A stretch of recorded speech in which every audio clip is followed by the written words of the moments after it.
ఆబ్కారీ శాఖలో సీఐ పోస్టులు అర్హత ఆధారంగా కాదు, భారీ మొత్తాల లావాదేవీలతో కేటాయిస్తున్నారన్న ఆరోపణలు కలకలం రేపుతున్నాయి. 13 పోస్టింగ్ల కోసం ఏకంగా 3 కోట్లు డీల్ కుదిరిందనే ప్రచారం జరుగుతోంది. ఈ వ్యవహారంలో ఓ రిటైర్డ్ అధికారి మధ్యవర్తిత్వం వహించగా, ఓ యూనియన్ నేత ప్యాకేజీ సెట్ చేశారన్న ఆరోపణలు వినిపిస్తున్నాయి.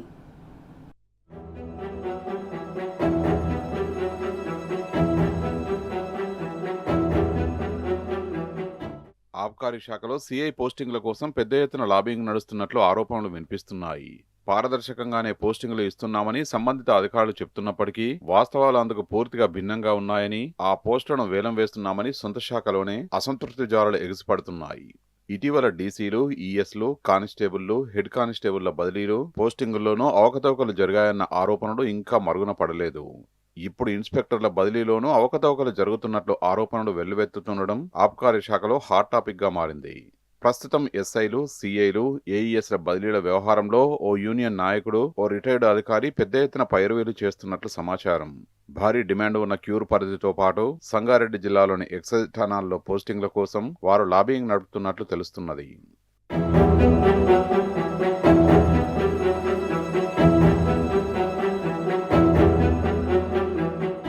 సాధారణంగా బదిలీల సమయంలో ఫోకల్ పోస్టింగ్ల కోసం ఎవరికి వారు ప్రయత్నాలు చేస్తుంటారు.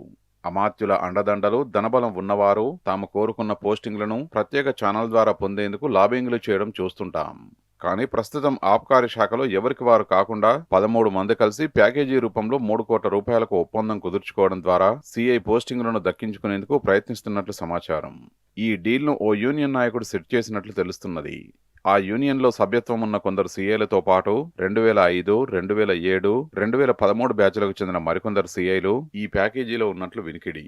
ఉద్యోగ విరమణ పొందిన ఓ అధికారి మధ్యవర్తిత్వం ద్వారా మంత్రి పేషీలో చక్రం తిప్పే మరో అధికారితో కలిసి ఈ ప్యాకేజీని సెట్ చేసినట్లు సమాచారం.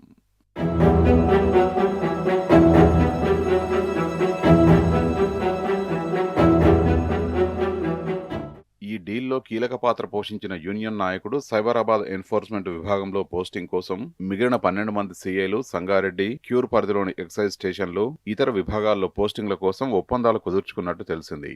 క్యూర్ పరిధిలోని పలు ఎక్సైజ్ స్టేషన్లు పునర్వ్యవస్థీకరణకు గురికావడంతో ఆయా స్టేషన్లలో పోస్టింగ్లకు డిమాండ్ గతం కంటే కొంత తగ్గింది. ఈ నేపథ్యంలో ప్రస్తుతం అందరూ సంగారెడ్డి జిల్లా పరిధిలోని పోస్టింగ్లకు ప్రథమ ప్రాధాన్యత ఇస్తున్నట్లు సమాచారం.